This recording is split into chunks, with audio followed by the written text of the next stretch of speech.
Hey, Nate, you got any tricks to do yet? You want to get them out of the way? There we go. Hey, Wow. Oh, hold hey, on, Max. There's more. There's more. yeah. Oh, wow. How We funny. just found that randomly one day. I think it literally just went like, what the hell happened? What is happening? So, I know. anyway, I haven't seen that intro before. That's some serious production value. oh yeah. That's Nick that's comes what from we a got. production So background, so it's it's all downhill from here. So don't worry. Oh, great. All right, welcome to the Escape. My name is Nick, and I am joined by just call him the co-host now, not permanent, not sure, but our co-host for today, Nate. Nate's been pulling some great guests, and we have another one today, Max Flowers. Welcome to the show, Max. Thank you. I'm very happy to be here. It's nice to do a show on a Saturday. I like it. Yeah, it's a gorgeous day, so like let's have fun with it. Max, you got some interesting some interesting titles. So, Bubbles from lesser known comics. Do you want to talk about what Bubbles is? Yeah. So Bubbles just dropped. It's this black mold ridden neon world of queer horror.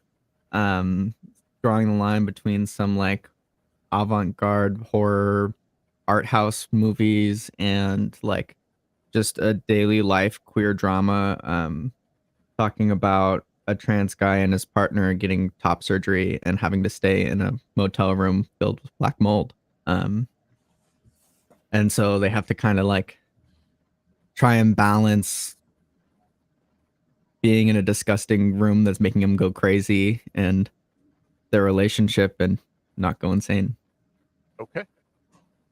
Now, like I said, it's I'm not gonna lie, it's not a subject matter that I can relate to a lot, but I think it probably comes from something that uh, does it pull on something that you're familiar with, or Yeah, well, experience. it comes from like me and my partner's real life experiences. Like this is like loosely based on something that actually happened to us. We did stay in a black mold ridden hotel room um after my partner got top surgery, and it was gross. There was like, holes in the wall, loose wires, freaking mold everywhere. It was nasty, and had to stay there for 2 weeks, and it was in the middle of COVID. Um, so it was certainly an adventure. I don't know what else to call it, but yeah. So yeah, it comes from loosely, our real life experiences. And we're just looking at the cover here. Did you guys do the covers for this? Yeah. 'Cause I So know you. Milo did the cover. Yeah, Okay, and it's a wraparound. So on the back cover, it's like the back view. okay. Yeah, Um, 'cause I was looking at the website. I know you guys got a few different covers, and I was yeah. just like, so I saw that there was another artist did one of the other covers. Is So that Nicole? Yeah, Nicole Goo, who did like Buck Off Squad, Forest Hills Bootleg Society, Pet Peeves. She did the one of the variant covers, and then Life on Saturn, who's another like LKC imprint DIY group, did the other one. Yeah, so that one's Nicole's, which was really awesome to get her on this project. And then Life on Saturn is the other one. Yeah. I have the original art for that actually. Dom sent me that, which was really cool. Nice. I was just looking at. I mean, you went into kind of what the story was. Just the whole story looks uncomfortable. That's kind of what I was like. I was looking. I was like the whole art from it. Just it looks like a very. But you said it horror, but it just the whole story looks very uncomfortable the whole time. Even the your main characters almost look kind of zombie-esque. Yeah. Yeah, it's pulling on like old thousands scene kid art, was like the style. And they all were like these weird, like white pasty characters with like almost perfectly circular eyes and very scratchy, like, so that's where like the style of the character designs comes from. And then I pulled the color palette from like CMYK, which is what, like 4-color process stuff, but I wanted to figure out like how to make it almost as like neon as possible. And the only way to do that is to use strictly 100% cyan, magenta, yellow, and black. Yeah, it's because it's almost got the dot like that pulp style Right. of the actually see the individual dots of the art. So Mm-hmm. uh, normally we do this earlier, but we'll get to it now. So I kind of make people do their nerd cred, if you will. It's what's some of the things that influenced you or kind of got you into comic books or kind of nerd culture stuff? So, it's interesting because I've had lapses in like my reading of comics. So when I was a kid, I just read whatever I got, right? Which was like pretty much two things. And it was like the Spider-Man reprints that I got in the newspaper, um, that were just like really shitty, floppy reprints of whatever. And then like I stumbled across like two Star Wars comics. Um, so I read those a lot as a kid, and then a little bit older, I read some Bone, um, by Jeff Smith, Yep. and like some Scott Pilgrim, and then and then and then like I went off to do art, but I thought I was going into like concept art and stuff for like movies and video games. So then once I came back to comics in college, I just read everything I could get my hands on. But I've always kind of liked the weirder underground stuff. I never really read superheroes. Like I would read like um Johnny the Homicidal Maniac by Jonan Vasquez, who did Invader Zim, and like I loved that. And then I read The Crow and like all sorts of just like weird stuff. It's only like now that I'm having to like re-educate myself on superhero stuff and reading the classics like Watchmen and stuff like that. So Yeah, I got into comics when I was a kid, and that turned out to be right when Image had just started, right, like the right. early '90s, and that's kind of it's like especially jumping into superhero comics is such a uh, like where do I start, right? And I was Mhm. just like, oh well, Image just started. I'll just get into this. So I got into all the early Image stuff, Wildcats, a little bit Spawn, like Gen 13 stuff like that. But then yeah, I understand the having to take time off because I had to go adult for a while. Still dip the toe into comics, and especially with my son, because my son kind of had an interest in it. So I check in here and there, but it hasn't been until really like the last few years where I really got back into collecting and reading, and that's where I kind of got kind of going not really kind of the same thing, not really the superhero route, like I kind of like Swamp Thing, and then Oh, kind of okay. get back like into really got back into like Ninja Turtles is really my jam right now. Where I was like, it's Yeah. weird, cool, I had a professor in college who was obsessed with the turtles. And so he'd collect every toy and every figurine and every set, and like it was crazy, the guy's turtle collection. It was awesome. And he, as an artist, he made like a shit ton of stickers yeah. of the turtles. So it was cool. Yeah, the Turtles is like a weird one, especially now that they're kind of not super popular, but kind of popular again, just because it's the 40th anniversary. Like I had a friend who's doing a garage sale, and he's called me yesterday. He's like, "I have some old Turtles toys. You want them?" I was like, "Yes, yes, I do." Unfortunately, that's funny. It's like I'll set them aside for you. I was like, "Thank you." I only have one figure, and it's a xenomorph, an alien. Yeah, Oh, hey. yeah. It's one of the things that we got in. Like when I started collecting, it's because I'm starting to collect more action figure stuff, but like the kind of the gateway drug, if you will, was the Funko Pops, where my wife and I would Mm. she's we'd go pop hunting, and that was something nice that we could actually go and do together. Like give us a reason to go out and kind of rummage through the wherever we were, we're like, oh, let's go find the pops or whatever. Yeah, exactly. There you That's go. what I got for my birthday. Awesome Dad. An Awesome Dad 2.0 because somehow my kids had an Awesome Dad 1.0 that we don't. I would say, what happened? Why is that the 2.0? That's pretty funny. That's pretty good. Where'd you start in comics, Nate? That I can remember, same as Nick.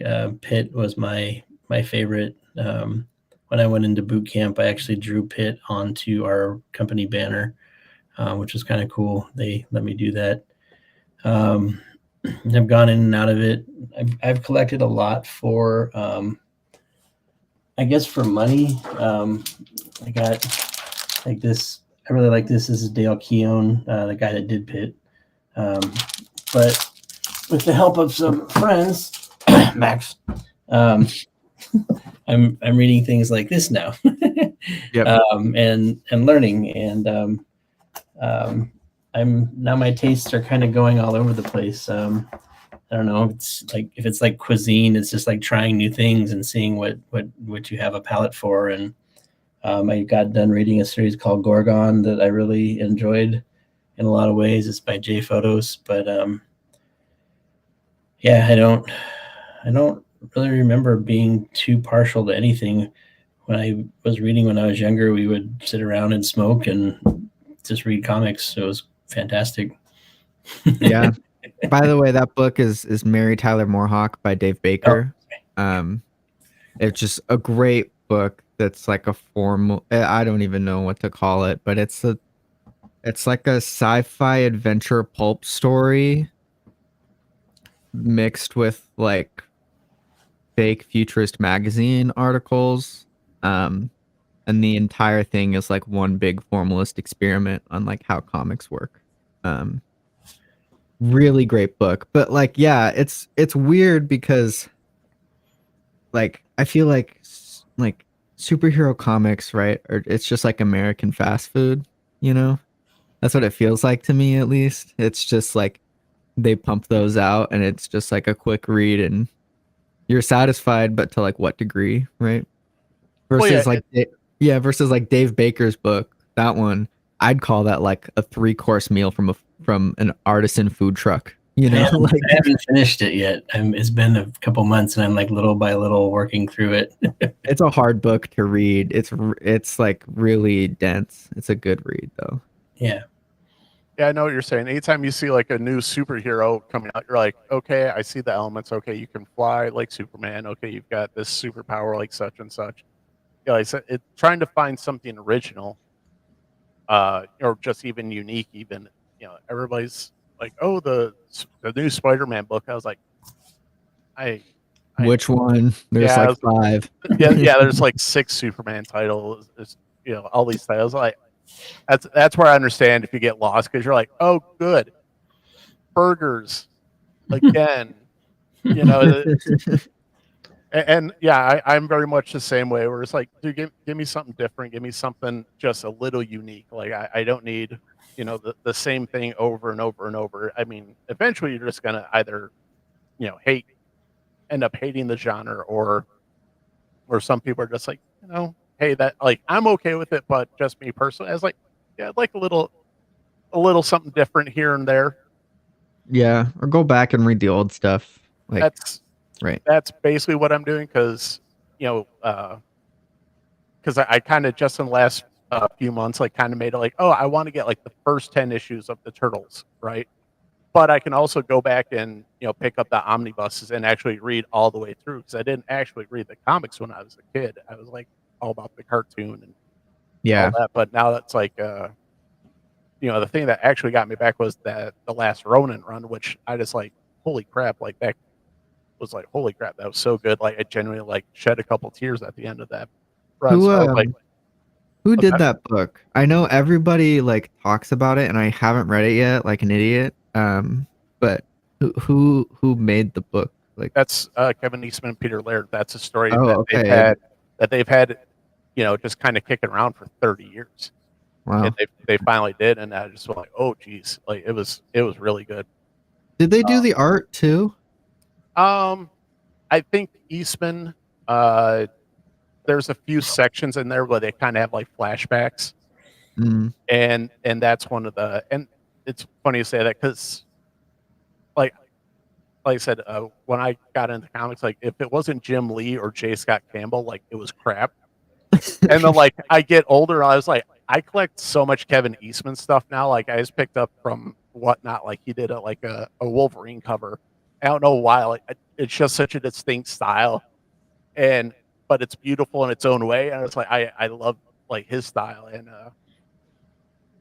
yeah, it's weird, just like how tastes change. You know, like I said, from reading habits changed. You know, just the uh, art taste change because like they said, I was like Jim Lee, J. Scott Campbell, Michael Turner, like all those guys who just did amazing things. And Yeah, then, drew their butts off. Yeah. oh yeah, and but uh, yeah, getting back to so Kevin Eastman, he still does like a lot of covers and stuff, but he would only did part of it.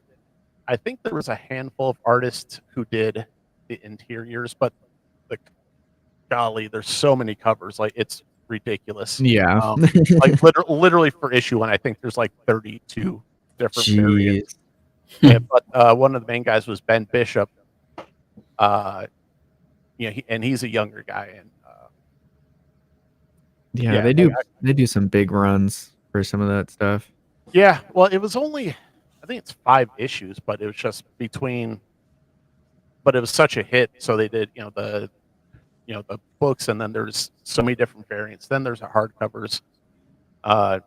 Then there's a toy line that I'm in the middle of collecting, and then they just announced that they're going to be doing a live action movie of it as well. So Wow. That's Yeah. cool. I didn't know that. Yeah. The last I don't know, the last live action Turtles movies were pretty controversial. no, yeah.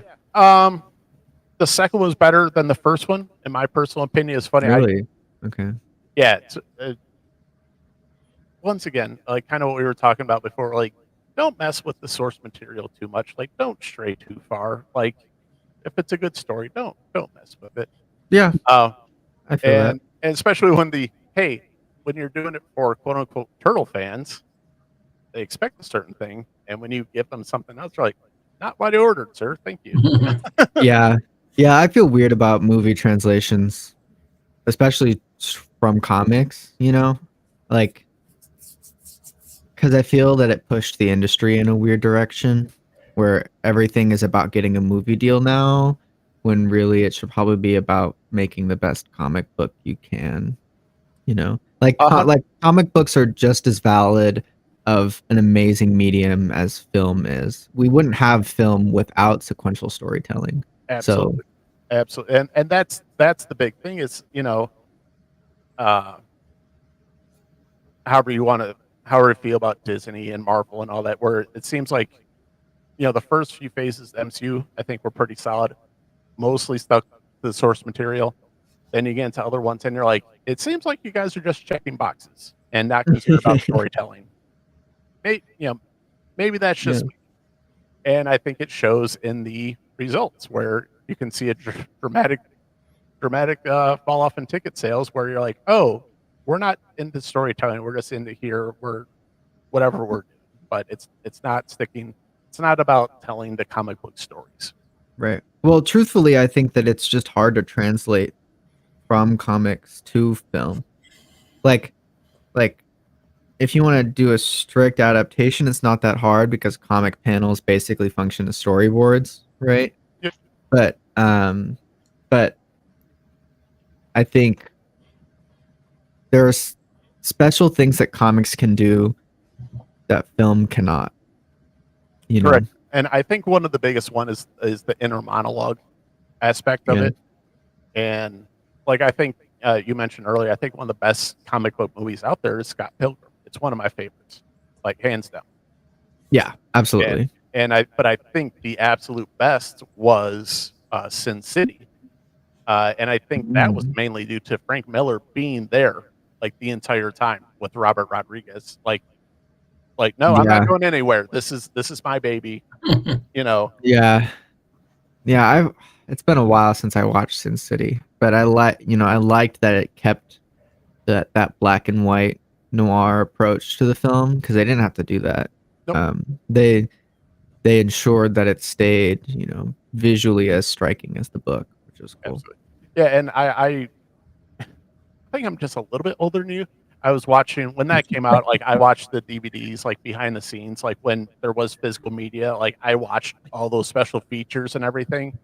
And that's one of the things that I really miss about streaming is you don't usually get all the behind the scenes stuff. So Right. I watched probably however long the movie is. I've probably watched 4 times that in behind the scenes, the director's track, and all those Yeah. things. So I mean, I'm very big on collecting physical analog media. I mean, I collect cassettes. This is my dad's cassette from the 80s. I've got records. I've got like Mars Attacks on VHS and all sorts of stuff. So yeah, I don't know. There is something special about it. There Well, certainly is. Do you But- still have any VHS, Nick? funny you say that. I've got my re-release of the Star Wars, Wow. original Star Wars and VHS. I think I had to buy it fairly recently, but the originals got lost somewhere. But I think I saw them at a flea market or something for like $5. I was like, thank you very much. I will take those. Those have to be pretty close to the original cut, then, huh? They're yes, those are, because that was the 25th anniversary release of those, and then after that, that's when George kind of was tinkering with the special editions and all that. Yeah, it's crazy how much they've changed the Star Wars cuts. There's a lot. Yeah, and I think like a year or two ago that someone put out like bootleg editions of 4K original cuts, and I bought them, and I think I got taken, but because they cut out after like 20 minutes. I was like, whatever, it's totally worth it. Like it's fine. But getting back to physical media, I think it sucks because I think Best Buy just officially got rid of all their physical media, but I think there's definitely going to be a resurgence in going back to physical media. Especially. I always hope. Well, I think like the big one I want to have in my grubby little mitts was Godzilla -1, because I thought that was just a spectacular movie going experience where I want to watch every single special feature on there I can. Right. Yeah, I always hope that people switch over. I mean, I've used Spotify for the longest time, and I finally said I'm not paying $10 a month for Spotify anymore. Let me just like go back to my CD collection and and build. I've digitized a lot of it and put it on my computer. But I still have a cassette CD combo player that I Nice. use. I mean, you're gonna find a bunch of audio cassettes at your doorstep someday. Oh, good. From Phoenix. Yeah, I mean, like, I still do all my pages traditionally. Like, so this is all of Bubbles in this envelope. At least I'm pretty sure it's all of Bubbles. I might have some stray pages somewhere. Well, I think that's incredibly important because you see like a distinct style versus who does it digitally and who does it, on pen to paper. I think if you're starting out, yeah, 100%. If you've been around for a while, like Jason Sean Alexander, 90% of his stuff is digital. But it looks almost exactly like his traditional pages. If you get a chance to compare the two, they're very, very similar. So he knows what he's doing, and he's worked traditional so long that when he goes to digital, he found a process that works for him and replicates the process just faster, right? But if you're beginning and you have all the tools, you're gonna be like lost in how many options you have, and you can always like fiddle with stuff, right? Versus traditional, it's like you put a line down, that's your line. Yeah. If you need to move something over, you have to erase your entire drawing and move it, redraw the entire thing. Yeah. Calling Go me. ahead. Call on me. What? Go, Do you go, have the Nate. page of Family Man with the entryway with the stairs? Yeah, I gotta dig around for it though. Hold on. I don't want to take too much time, but the amount of attention to detail that you put into that is pretty fantastic for. And I'll show you guys something cool in a second. I don't know if I showed you this one, Nick, but it's like ridiculous what he did. This one? Yeah. Yeah. Yeah, I think that you sent me that. But I remember going like, holy shit, that's a lot of work. Yeah. And like what's funny is that like I didn't actually use a perspective grid for this when I definitely should have. But you know, if you know like the shortcuts and the general rules, you can kind of make something, especially with weird angles, right? You can Yeah. kind of make something that works. Here's Doom Patrol pencils that I'm gonna go ink on Thursday in a live draw. But I just did these and I left them pretty loose so that we can experiment with inking. So Well, and that was one of the funny things I saw on one of Todd McFarlane's posts. He was bugging Mark Silvestri for like, something for a cover, and then when he sent it over, like, the joke from Mallrats was inkers are just tracers. When you see the original sketch that Mark Silvestri sent over versus what Todd McFarlane interpreted into, like, I was like, holy crap, like. Because it was as sketchy as sketchy gets, but it was just really like, oh shit, like he really pulled that thing together. oh yeah, and when I'm penciling and inking myself, right? My pencils are like garbage, and that I really shouldn't do that. I really should tighten it up. But my pencils are garbage, and then I just ink over it because I have more fun inking anyways. Yeah, that is a funny joke though. That inkers are just tracers. It's not true at all, but No. How do you Well, how do you pick a style when you like go into this? Because I hear you. I mean, I talk to you offline from here, and I hear you talk about different artists and styles. Like, how do you like pick a style when you approach a project? Because even from Family Man to Bubbles, there's completely different styles going on. right. I don't know, because like first of all, I don't have a consistent style, right? Like I just even if I wanted to, I couldn't stay consistent, which probably isn't like a great thing and something I need to work on.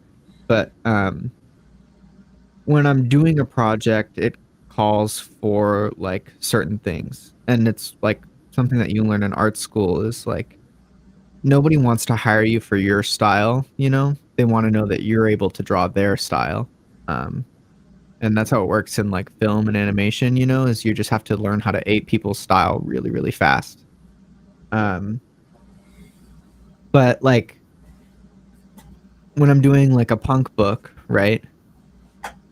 I do it very stylized and exaggerated, but with like a lot of sharp angles versus like Bubbles. I'm pulling on old scene kid art, which is going to call for something else.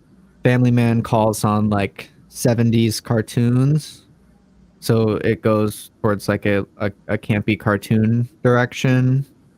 And then I also do like realism stuff, or like relatively realism stuff, when that's called for too. It really depends on like what best communicates the story, right? And the themes. I thought that was kind of like a cool thing. Like some people are so stylized in some specific way, but it's fun to look at your art because it's not just the same thing over and over and over. Mm-hmm. I don't know if that's a good thing or a bad thing. Yeah, it depends. Yeah. Yeah. So like if you're doing like a horror story, like just since it's more of a horror story, you're gonna maybe leave it a little bit grainy or a little bit, things. Oh yeah, I mean more contrasty and. Yeah, like I primarily work in horror. just because it's like the stories that I like to do and what I'm good at, right? Um, so yeah, I mean, you put a ton of spatter on the page.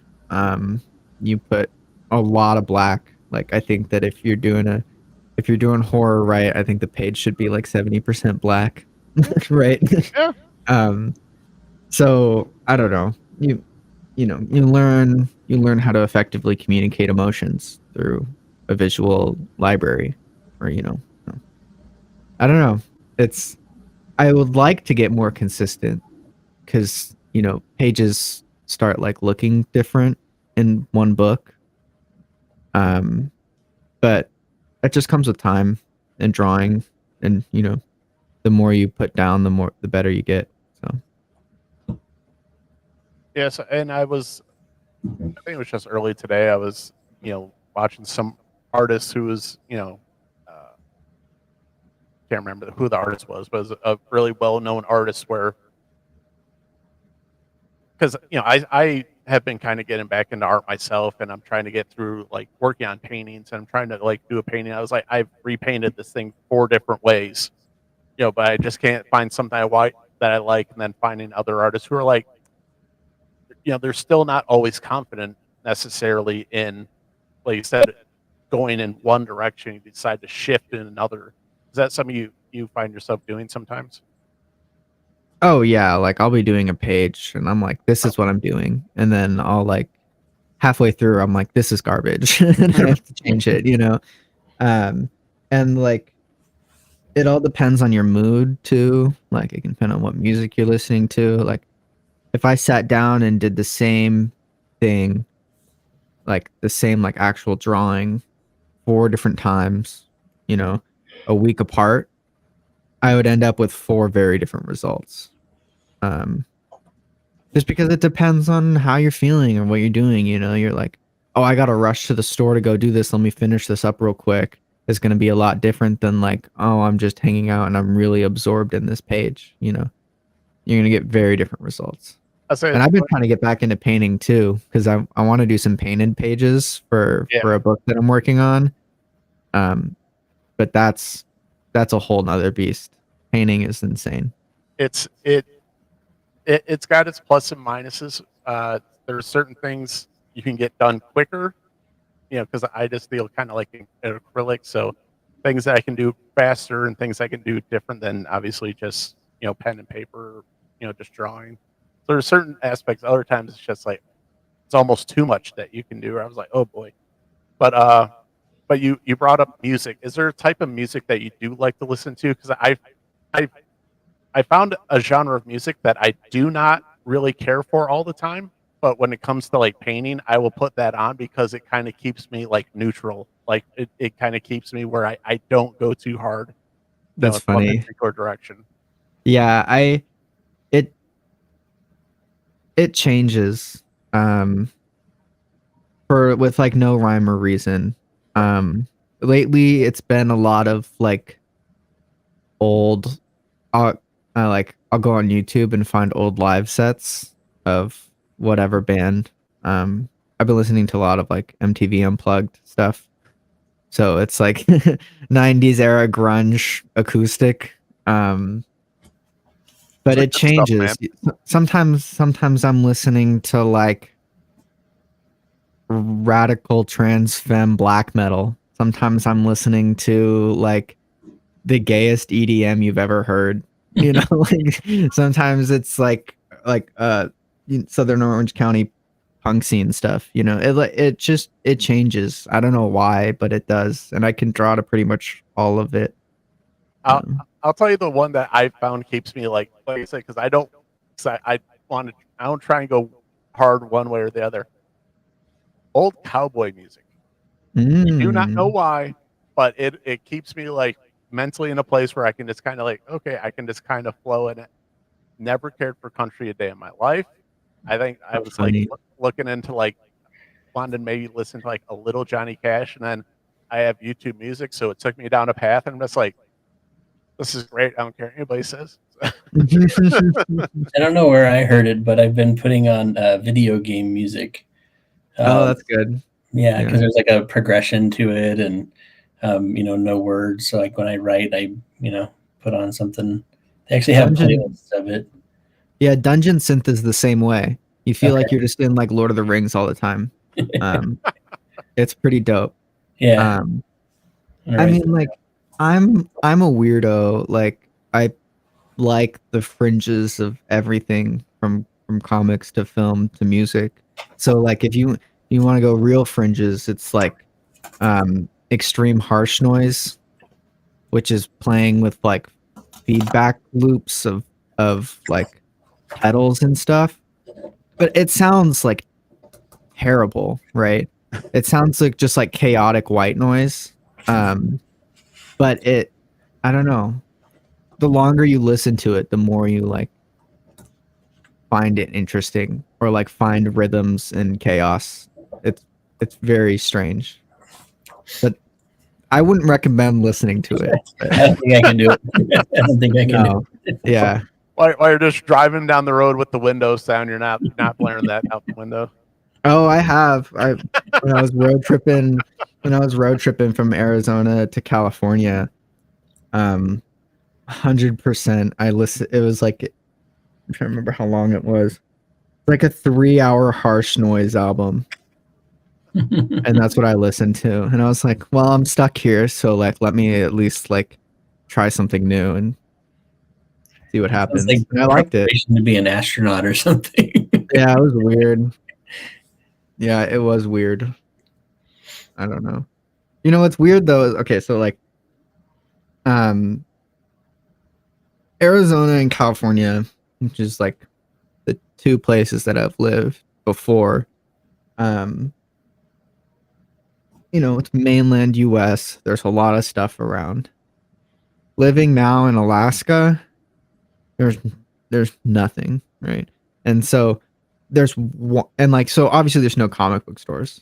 But there is one like collectibles store that mostly sells like cards and stuff. But they have some comics, but it's actually the coolest thing ever because all they have are like really old comics. And so I'm discovering stuff that I would never be able to find in California because they're like treasured there versus here. It's like, that's your dollar bin, it's very cool. I found a lot of really cool old image stuff and some stuff from like the 50s and just weird things. I don't know. Well, yeah, it's like comics are a lot like music, where just because it's not popular doesn't mean it's not good. Yeah. Yeah, you like you said, you found some old image stuff that probably no one's ever heard of, but you're just like, this is good. Like, and that's how it is with, I think, just like music, where like, yeah, like it's pretty fringe, but that doesn't mean it's not, not well written, not well, not good art in it. And that's kind of the crazy thing with, it's the crazy thing about anything. Why do things get popular? Hell, I don't know. There's a lot of things that I think are popular that are terrible. But it's that's kind of the, and people think comics like, oh, it's only Spider-Man and Batman. I was like, good God, like there's so many different like there's literally every conceivable genre. Yeah, well, like I think part of it is the whole attack on comics in like the 80s and 90s. No. It must have been like early 80s, right? The Satanic Panic and stuff like that. Yeah. Yep. So that was kind of early to mid 80s. Right, which killed going after Dungeons and Dragons and stuff like that. Which killed American comics. Yeah. It killed readership completely, and we're still recovering from that today, right? So the common conception is, oh, comics are only like these things, when in reality, comics are for everybody, and they're made for they're made for everybody. Japan is a great example. Oh, they carry manga everywhere, and there's cooking manga that like housewives pick up, or whatever. Like everybody reads sequential storytelling there. In America, everybody sits on their couch and streams Netflix. Well, you know? and it actually pisses me off because there's still such a stigma that when you're reading a comic, it's only boom, pow, blah blah. I was like, you tell me you've never picked up a comic. Would tell me you've never picked up a comic, right? Yeah, well, like I think like a great way to reform, right, is like you start kids reading comic books in school, you know, and And I think Scholastic. I think that's where a large bulk of the comic book sales comes into is Scholastic. right, and so like if we get like kid in like regular curriculum in the transition period from like children's picture books to novels, you get them to read comics, then at least we're introducing people to the medium and they can understand it and they can take it from there. I think people should read novels too, but it's also a false narrative to say you upgrade from comics to novels. You know, they're Oh, just absolutely. they're just different. Yeah. So I think it's like going from a TV show to a movie. Like, right. So it can still continue to be taught in upper levels. In fact, there's really great like um history and memoir comics that exist that are amazing, really, really good, or like that adapt classic canon literature into the comics medium in inventive ways. well, I just picked up a comic that I was on Whatnot, and they're like, hey, this comic. I was like, that looks interesting, and it was $1, and I got it, and it was Russians who were supposed to be spying on America ended up turning, and I was like, I was read it. It was pretty good. I was like interesting because I like history and especially espionage and all that. And I was like, okay, I haven't heard of this story, so it's probably BS. I was like, whatever. I start flipping towards the back, and they're like, here's a picture of the person. Here's a picture of the woman. And Yeah. I'm like, oh, like they're literally telling their story through the comic book. Well, look at Mouse, right? Mouse is one of the most critically acclaimed, successful comics of the modern age, I would say. Right? And it's a true story dealing with a kid and his dad who was a Holocaust survivor, right? What an amazing, impactful story to tell through such a unique medium, you know?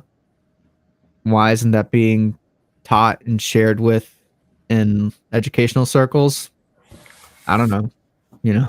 Because there still is the stigma that Mhm. comic books aren't sophisticated.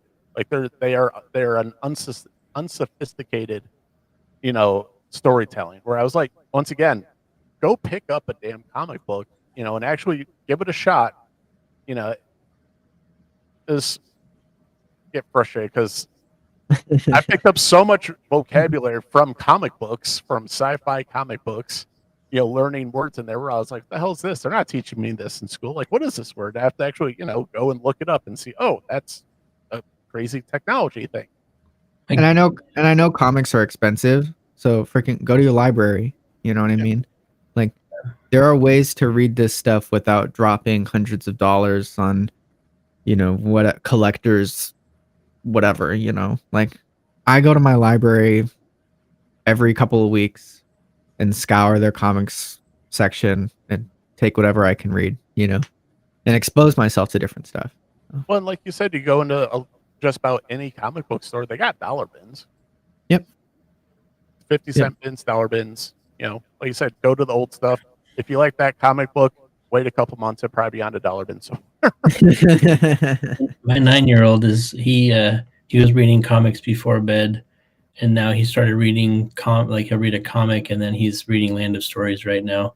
But it's kind of cool because both my kids liked comics, and then when we started doing Night of the Trolls, they both hated comics. And now my younger son, he's got back into them, and there's a plethora of them around here. So it's kind of fun to see him pick up. That's a really cool point, Max, about getting him into schools. Yeah, there's no reason not to, right? I mean, there is a stigma about it, and there are movements to try and bring it into wider education systems, but it's mostly in higher ed, or private schools and things like that. And I don't know. I think it's an underappreciated medium in America. You know, the French worship it like it's they call it the ninth art, right? Alongside stuff like painting and drawing and Oh, film and the photography.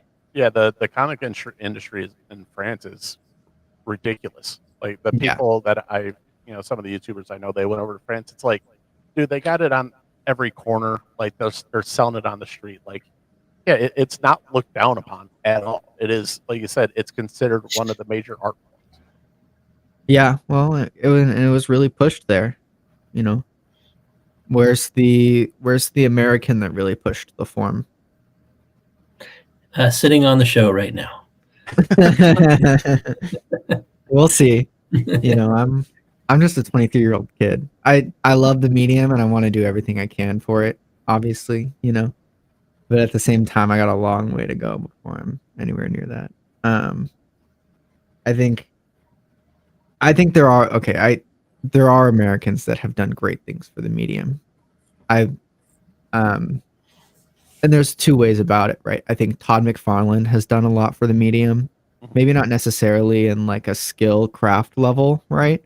I mean, he draws damn good, but what he did was he made it popular again, which is huge. That's how you funnel money into the industry, and that's how you get new readers. You know, is creating a frenzy of something popular. I think Art Spiegelman, right, who did Mouse, was also another great person who transformed more so the form of comics and what they can do. Daniel Klaus is another one who did that. Yeah, and conversely, I hate to say it, one of the ones who is not being a good shepherd for the industry right now is Jim Lee, who was my hero growing up, and he's the head of DC, and DC is in shambles.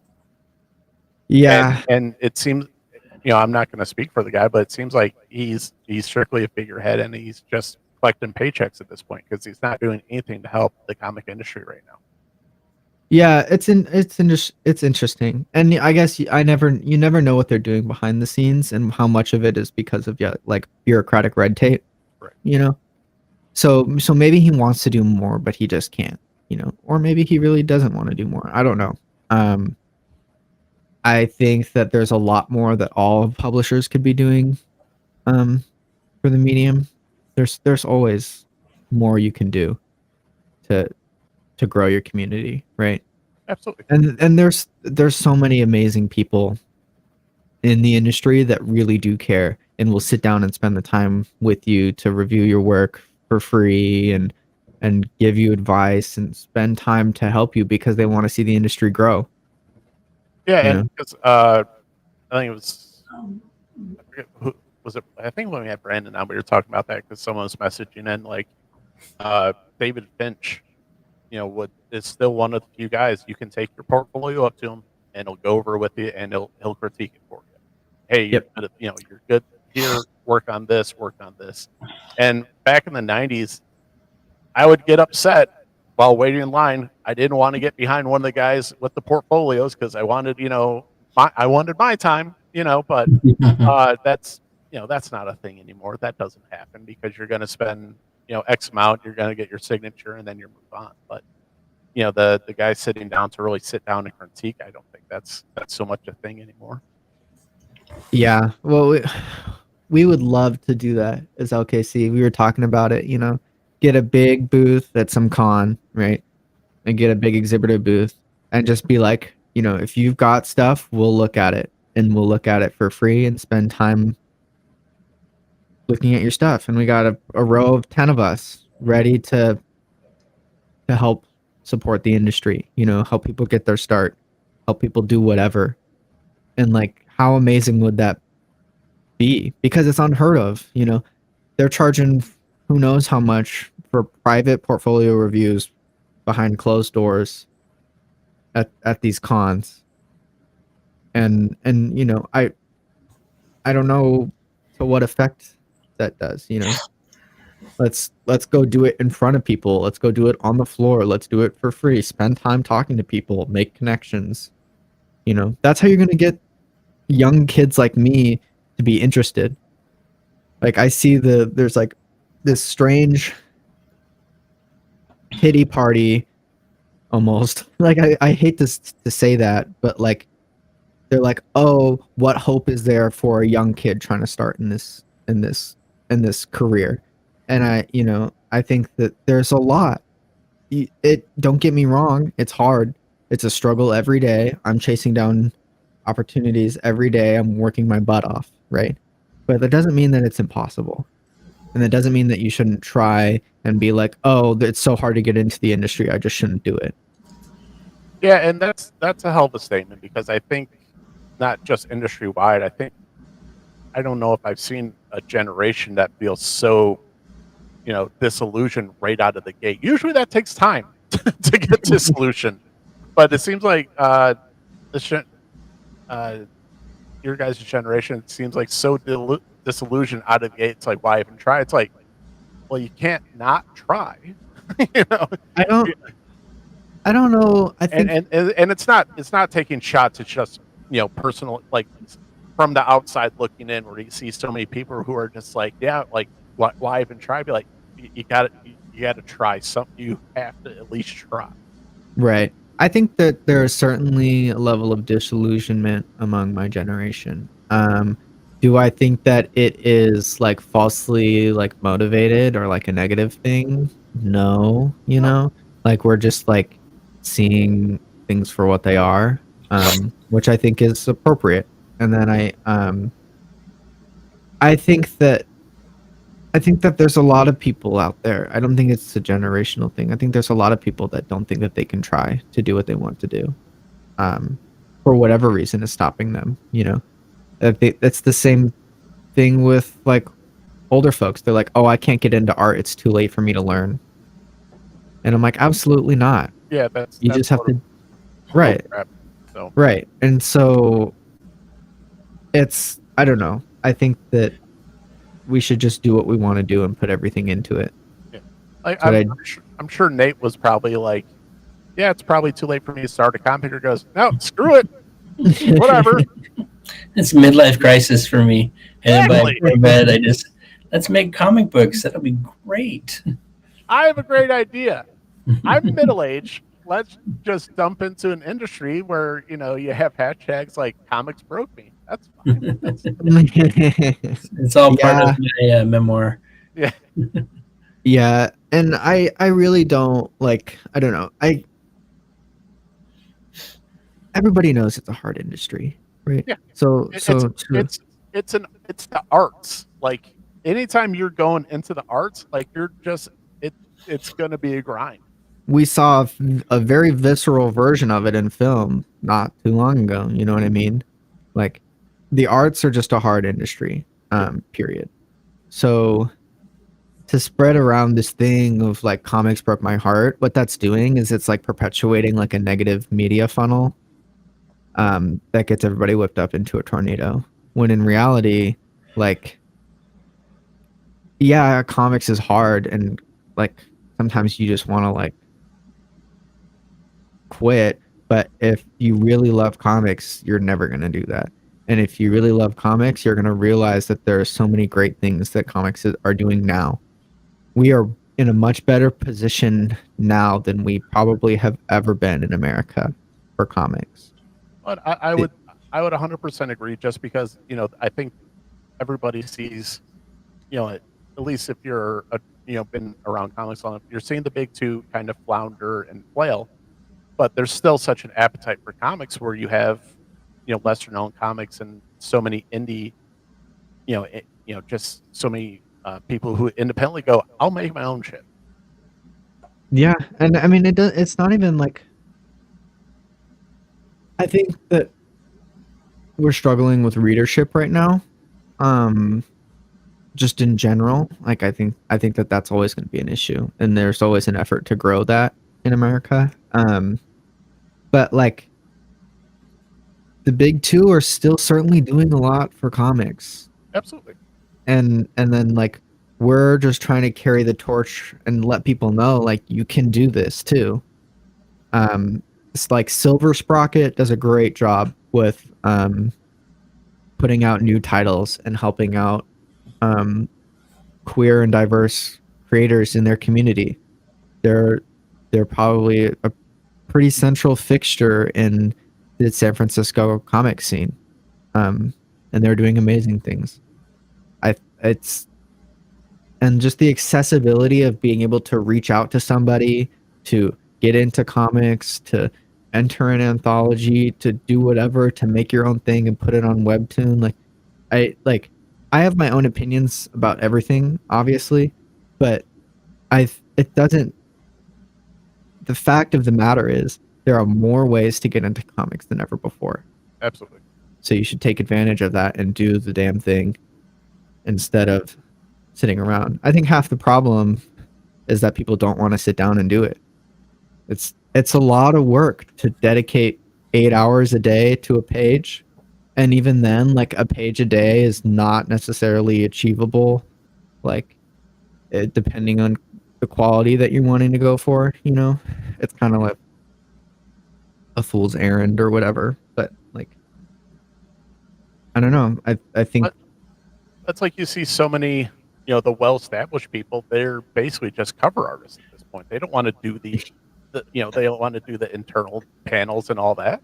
yeah, because it's hell. That's what you talk to the guys that sitting there. They got back problems. They got arthritis. They got all that good stuff. Yeah, I mean, there's a great quote, and I wish I remembered who said it. I want to say it was Mobius, but I don't think it was. But they asked him, if you could go back and do comics all over again, what would you change? And the answer was, I'd cut my hands off. Because it is just it's brutal, but it's like we do it for the love of the medium. And I don't think that like the French have this funny idea where like if you aren't like a broke artist living in pain, suffering every day and chain smoking cigarettes, you're not a real artist, right? Which I don't think all the French are like that, but it's like a stereotype, right? I don't think that that's necessarily true. I think you can be completely happy doing what you do and live a life full of joy and still do your craft. But it is a lot of work, Absolutely. So, yeah, I love doing covers because it's easy and it's you get to and they pay the most, so yeah. Yeah, you get to do a lot of really fun stuff. I get to make one really pretty picture and have fun with something different. So it's of course I want to do covers. That's dope. Which cover Nate? Which cover did Max do for Night of the Chihuahuas? The Exorcist one, the Dogcercist. I couldn't remember. I was like, I know we did. I was gonna pull it out, but I remembered that I sold it. I do have it right here, but it's the book. But yeah, I've got all sorts of variant covers that I'm doing. They're a lot of fun. They're always a lot of fun, and I always like to try out new things on them too. Yeah. The original has different lettering, interestingly enough. I hand lettered the title. If you go to the time lapse, Nick, you can see the original lettering he did. Yeah, but I did it in the Exorcist font. Scroll down. It should be down a little bit. It's a video. It might be way down there. Yes, it's probably down there. Right there. I'm pointing at my screen right, like you can see it. Yeah, where the Right next to the signature is, tattoo. on the right. There you Yep. go. Okay. Yeah. This is actually how fast Max works. Yeah. So I wish. Oh my god, I wish. I did sit down and do this in one sitting because Nate asked me to time lapse it. So. and then you're like, I wish I cut my hands off.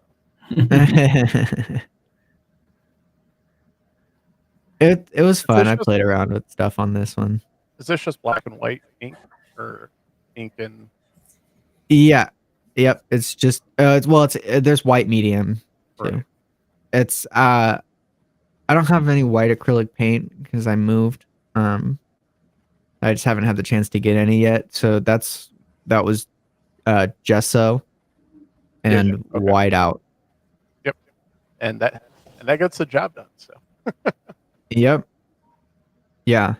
Yeah. I try and play around. There's spatter with an old toothbrush on there. I've played around with physical zipatones before. Um, Trying to do different things for covers. I say that's the beauty of art. You get to just try stuff and be like, and that's a nice thing I do like about like at least painting, because you're like, I tried that, be like, did not like that. Let the start over. Nope. Yeah, I was doing some like painting studies. I didn't like I did some painting in college, but it was all, academic realism painting, which I think is like boring at that point. Like just be a printer. I think it's important. I think it's absolutely important to learn your rendering skills. Yeah, there's like you said, it's good to know that stuff, but as far as gonna make a living at it, probably not. That's not the way you're No, gonna I'm go not with it. painting.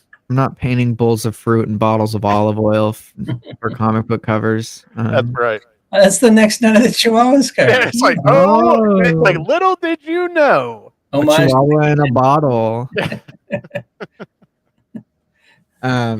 But so I've been stretching my painting muscles and trying to figure out like, well, what's my painting style and what do I like? Jeffrey Catherine Jones is really what I'm looking at right now in terms of painting. Okay. Oh my God. Their stuff is freaking amazing. It's so good. And I don't know. I think they're a severely underrepresented artist in today's comics industry. Part of the studio with people like Bernie Wrightson and stuff like that. Really, really good stuff. I take notes when I talk to Max because I want to learn, and I'm actually taking notes on our podcast so I can look things up afterwards. I saw you writing stuff. I was like, I'm not sure if he's writing questions, so I don't know if Nate needs a second to ask a question. No, I've got Dungeon Synth. I've got Mobius because I think I've heard of Mobius. So you're setting up Nate's playlist for the next road trip. Yes. I'm constantly giving Nate recommendations. I'm like, look at this. This stuff's just incredible. All the time. Are you guys familiar with the studio? What do you know what the studio is? No. Okay, so the studio was a group of artists in I want to say the 80s or 90s. It had to have been the 90s. I don't know. Anyways, sometime around that time. And it was a group of 4 artists. It was Bernie Wrightson, Jeff Jones, 2 other guys that I forget their names, but also really big hitters in the industry. And they were all living in New York at the time, and they were all into comics or, like publishing, right? And they said, well, why don't we just get a space together and work in the same space and see what happens? We're obviously learning from one another, so let's like live in the same space and learn. And so they did, and it was kind of like an Andy Warhol situation where they were like having parties all the time at their studio. But just the amount of work that they produced during that time and the quality of work that they produced was simply legendary. It really was amazing, and they published a book collecting all 4 of their works. But it's an interesting experiment, right? It's like, what do you do when you put 4 really great comic artists together in the same space? And that just doesn't happen anymore because we're hermits. Oh yeah, we're so spread out. yeah. That's not going to happen anytime soon. No, my dream is one day to have some sort of studio space that is communal like that, right? To have like, this is the LKC commune, right? And this is where you go to learn. You can do everything from, printing your own books on the printer, right? You can learn how to make stickers. You can just hang out and do pages and live and work in this space with other creators. Because we're so spread out that I don't get the chance to like really talk to these people, and like video calling and text messaging only goes so far. Yeah. It's a whole nother experience to be in the same space working together. Yeah, it's not the same. No, like the old Lucasfilm headquarters are beautiful, and like just what they were able to accomplish there, working in person as a team, is very cool. Yeah, and I think that was something that was vastly taken for granted, especially during COVID. Just the whether it's art, whether it's anything, just the contact with other humans is something that's. I know everything it's more digital and everything, but I think there's going to be we talked about a little bit earlier, just resurgence for physical media. I think there's going to be a resurgence for physicality in general, just between human beings, especially hopefully the younger generations, of just be like, I want to actually feel the stuff instead of being taught that no, like the stuff on your phone is good enough. I see it going that way. I think that from the people that I talk to, at least, right, there is a dislike of the internet and a movement towards more or less nature, right, or just people being humans. I don't know if it's like universal, right? I kind of talk to people who echo my same thoughts as everybody does, I don't know. I Well, sure hope so. and I think I see it just because you see so many young people who just aren't on social media. Obviously, there's a lot of people who are, but I think there's a lot of people who's like, yeah, no, I don't do social media, and I was like, good for you. Yeah, that is very good for you. It's hard for me, right? Because I don't really want to be on there. But I sort of have to because I chose to do a public career in which I need to advertise my stuff, right? Right? So I have to a certain extent, but I try not to be on my phone all the time, Yeah. which helps because I'm doing physical pages for 8 hours a day. Right? Yay! So And that's kind of how I didn't want to do a YouTube show thing, but like I was sitting with my wife and she's reading this article, and I go, and it was just stupid, terrible movie takes, and I'm just like, this is why I started the show, just because this stupid a-hole gets to have their opinion, I get to have my opinion, and that's just how things. yeah, fair enough. Everybody's entitled and everybody should be able to share that. Yeah. I think.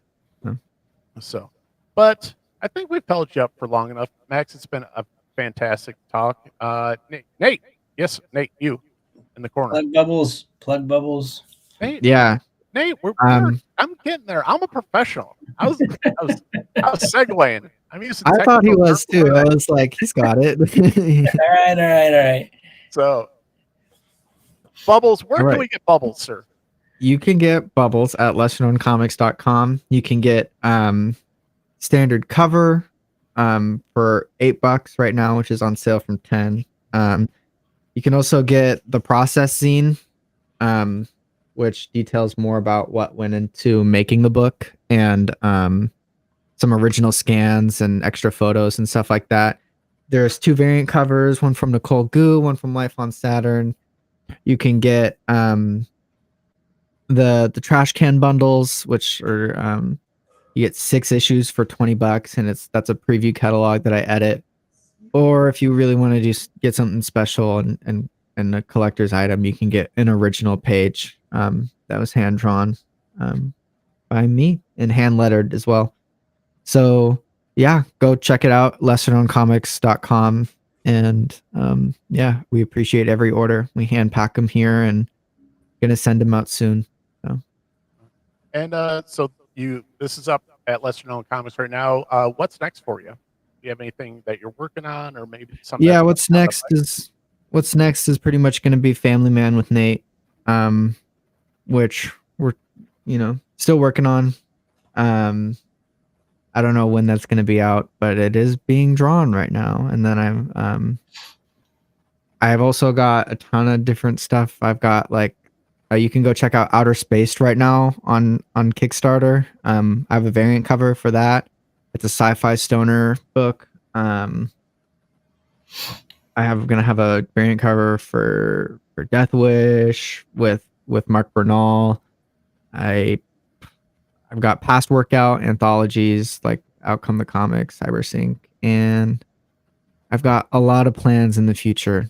We're talking omnibuses worth of content planned out. So, And so it sounds like you don't have a whole lot going on. So if people wanted to reach out to you and maybe wanted to work with you, where would they have to go? absolutely. Find me on Instagram at Art of MF, or you can go to my website, artofmf.com, or find one of the billion ways that you could probably get a hold of me. Just Google. I'm not that hard to get a hold of. But yeah, come find me, come follow me, come check out my stuff. We're having a party down here. It's cool. Well, Max, thanks so much. It was a lot of fun to talk to you. You are a little knowledge nugget of the comic industry, and I'd love to talk to you some more. Not necessarily on the show, but just I like comic nerds in general. So I like talking about comics. Kind of a problem. Yeah, right. All right, man. Thank you so much. I'm gonna let you go, and then Nate and I are gonna wrap up the show. So, but thanks so much for joining us. Thanks, Max. Sounds good, man. Have a good one. Bye. Bye. All right, that was Max. Max was great. Max is great. Fun. So, if you want to help Max out, go check out lesser known comics and check out Bubbles. That sounds like I said. Sure. My wife will like a copy, so we'll have to support Max. But Nate, what do we got going on? Just free comic book day a week from today. There'll be we're doing 5 locations this year. Liberty Comics in Roseville, Michigan, King Kong Comics in Dublin, California, Dreadnought Comics in Phoenix, Toronto Comics in Glendale, and Strange Adventures in Gilbert. And those are all, last 3 are in Arizona. Free comic book day. It's gonna be fun. Come check us out. We're gonna be at not sure if Adam's gonna be there. I'm gonna be at Liberty Comics. So, and free comic book day. Come get some free comic books. So. Yes. But not saying the Chihuahua books are gonna be free, but the free comic books are for the big guys. I did send some raffle books for you. Oh, okay. So those are free. We got to figure out how to raffle them off. I mean, if someone comes up and they have like a Scooby-Doo tattoo, then they get a free comic book. And I don't know. I'm just making things up right now. Maybe if they have a Chihuahua tattoo, like. Oh no, but there's a lot of people that have Chihuahua tattoos. I'm just saying. I think one of my favorite was Churro the Chihuahua.